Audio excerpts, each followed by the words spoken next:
I've been thinking about the skills of belonging, which I am defining as the healthy sense of being an integral part of something greater than myself, without loss of my unique contribution to that greater whole. I've identified some specific skills of belonging which I propose that we practice together this weekend. It's not an order, it's an invitation, and it most certainly is not a definitive skill list. Please also share your skills of belonging and community making. The first set of skills that I'm going to teach is related to the 3 layers of our being recognized in Chinese medicine: the Wei level, the Ying level, and the Yuan level, and how we come through them into healthy relationship with conformity. Ooh, dirty word, conformity. Never say conformity to an American, right? But there is such a thing. There is such a thing as healthy conformity, and colloquially, it's called being hip. Everyone wants to be hip. It's an essential aspect of belonging, yeah? I'm going to teach you some of the skills of being universally hip for us to start practicing here at this conference. The second set of skills that I'm going to teach is related to what Pema Chodron calls the wisdom of no escape, the delightful and painful situation of no exit, otherwise known as ecology or family life. Okay, so we're going to start with what it takes to be truly hip, an insider, alive to the changing nature of the collective expression taking unique form through me on the Wei level, the Ying level, and the Yuan level. For me, it all hangs on this phrase: we hold these truths to be self-evident. I was thinking about this while looking out my window in my little town of Saxtons River, Vermont, while writing this speech, watching the leaves fall and listening to the geese calling to each other high overhead. What truths do we hold to be self-evident? Not in the sense of truths evident only to ourselves, but in the original sense of truths that need no evidence because of an inescapable collective awareness. Show me a self-evident truth, truth beyond opinion, beyond your beliefs or mine. Often our great fear in joining collectives is that they may co-opt our perceptions or our independence of thought. The only safe conformity is if we are conforming to a truth that is self-evident and therefore greater than and inclusive of our individuality. Examples? Right out my window. First, the geese flying overhead in tight formation, calling raucously to one another. It reminded me of another house that I used to live in, back in Maryland, in the middle of this huge cornfield. Every single autumn, after all the corn stalks had been cut down and cleared away, we'd be surrounded by acre upon acre and acre of corn stubble until the red-winged blackbirds arrived. They must have come from miles and miles and miles around just to gather in those stubbly cornfields, tens of thousands of birds. And day after day, we'd watch them in the beginning stages of flocking up, practicing their flying maneuvers. First little batches of 15 birds would take off and go up, to the left, to the right, come back down again. Then the next day would be 45 birds lifting and zooming up and down the fields and then resettling. And then next, those groups would form bigger groups, 100 or more birds, all lifting like a cloud, but making hairpin turns and like one being, one body. Soon it was entire fields of birds rising in unison, of black wings flashing with red, until finally one day they all rose up like one body and headed south. Birds in their flocks, fish in their schools, wolves in their packs, clearly hold some truths to be self-evident. Or else how could they turn into the wind or into the oncoming wave in perfect unison? Scientific studies have actually shown that this is not a case of follow the leader. The reaction time is just too quick for that kind of unison. No, this is a case of hipness. You want to fly with the flock, you got to be hip. You want to be part of the school, run with the pack, you got to know what the pack knows. And you have to know it on your own because no one is going to tell you. It's got to be self-evident. You remember that from the schoolyard, right? That's what it means to be yourself and also part of the collective. You're in the know, and it's beyond communication. It is, in fact, the basis for deep and real, usually wordless and instantaneous communication. Birds do it, fish do it, wolves do it. We can do it too. In order for it to work safely and completely and well, it needs to work on all three layers, the wei, the yin, and the yuan. So let's start with the wei layer, W-E-I, wei as in wei qi. The wei qi is the qi that runs along the skin level or a little above and a little below, but it includes the skin and has the all-important function of, among other things, regulating the opening and closing of the pores.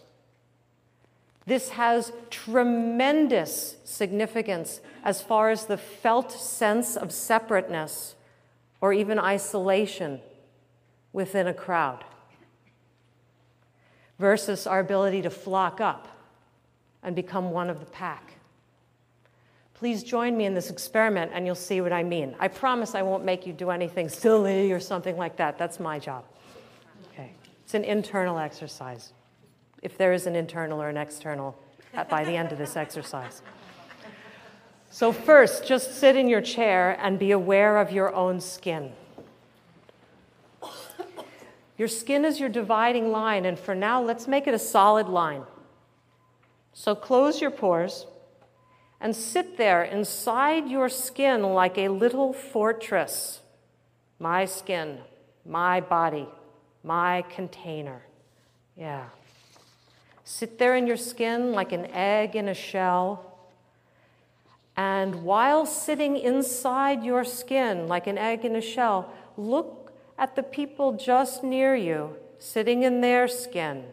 Take a look at some of the other people sitting there in their skin while you're in your skin.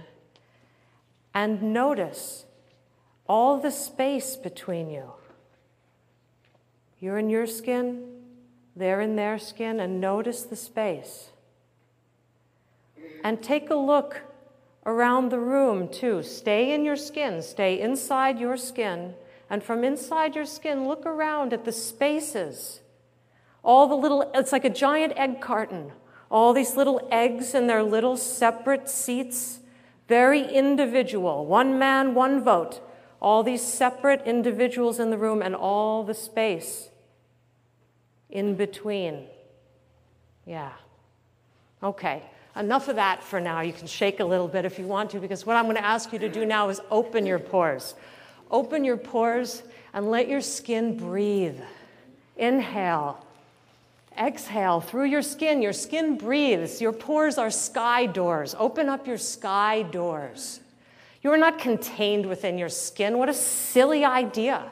What kind of silly idea is that? You obviously take up so much more space. So go ahead and take it up. Take up even more. You can take up all the space in this room and not crowd anybody. Really let your skin open. Take up your breathing space, open the sky doors, and fill as much space as you really take up and allow spirit to mingle in this room. And more than spirit, honestly. Take a look around the room now. There isn't any empty space in this room. It's full of everybody. We're mingling in midair, not just the mingling of spirit. But do you know that we shed millions of molecules every second? Who knows how many people in this room are now physically part of your body? Were they ever really separate? We are one body, but we can only feel that we are one body when our pores are open. Even more importantly, when our pores are open, we are open to subtly sensing atmosphere. This is the essence of hipness on a wei level. An example is when my 6-year-old son, Joshua, is very aware from within his own skin of the exciting new thing he's just figured out how to do with chopsticks, but has absolutely no awareness of the ambient atmosphere of the restaurant or the other people quietly dining around us.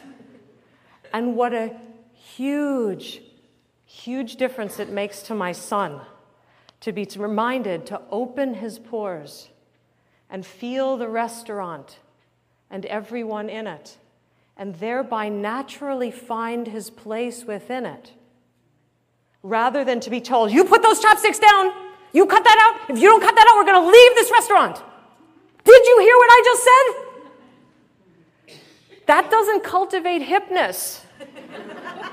That cultivates the other American tradition of revolution, or at least going out west or crossing a big ocean and putting as much space as possible between us so as to have more unimpeded access to life, liberty, and the pursuit of happiness. In terms of the experience of fitting in, put down those chopsticks is a kind of square peg in round hole kind of fitting in, whereas encouraging and opening up to atmosphere is fitting in based on an expanded sense of way-level hipness and finding our natural place in the flock. So open your pores right now to feel the atmosphere in this room in which there is no empty space. How does it feel? How would it feel different if you were surrounded by people waiting for medical test results? How would it feel different in this room if you were surrounded by people silently praying for peace? How would it feel different in this room if you were absolutely alone in this room? This is the basis for way-level hipness, keeping your pores open so that you know what's in the air. How else does every wolf lift its head into the wind and turn in the same direction at the same moment? The skill of way-level hipness is a deep attunement to what we are all part of, the living, changing, breathing world around us. With your pores shut, you're only aware of your own internal experience. That's fine in an environment where you want to keep it out, like maybe a sandstorm or a blizzard. But if you want to be hip and identify truths that we can all hold to be self-evident, tune into what's greater than us all, the truth of the heavens above us and around us, and our awareness of what each moment is being carried on the wind. Let's look now at yin-level hipness. Yin is our circulatory system, our lymphatic system. It's the gushy soup inside of our skin, the ocean in which we internally swim, all that. It's all the freely flowing fluid inside of us. Also in Chinese medicine, it goes without saying that if there are three of anything, then one is heaven, one is earth, and the other one corresponds to humanity. So way level corresponded to heaven or atmosphere. And here comes yin, the middle layer, so it's the oh-so-human layer. Hipness in the yin layer is a kind of metamorphic soup of many flavors, like the local chili cook-off in my little town of Saxton's River, Vermont. So I'm going to tell you about it. Every year to raise money for the Community Recreation Center, there's a big chili cook-off. $5 will get you in to sample chili made by everybody in the town who feels like they've got something to contribute and the willingness to make 3 gallons of it. It's a great example of a yin-level energetic because everybody's in the mix, and at any given moment, nobody knows whose kids are playing with whose dogs, but it doesn't matter because they're good kids and they're good dogs, and we're all looking out for them anyhow. There's a prevailing metamorphic homogeny in which all the kids become neighborhood kids and all the dogs become neighborhood dogs, and it's easy and it's flowing, although, of course, you can still distinguish the shriek of your own kid or the bark of your own dog. So kids and dogs are running everywhere, and we all walk around for the middle of the day tasting each other's homemade chili. Some of the recipes are pretty spicy, some are easy and mild, some are really unique, and others you taste and you forget pretty much immediately because they taste pretty much like the other bowls of chili that you've had in your life, but that's good too. Basically what it comes down to is it all tastes different, but it all tastes like chili. Coming to a conference like this, at its yin level finest, is like going to a chili cook-off. You are sitting here in this room surrounded by a few hundred human vats of chili.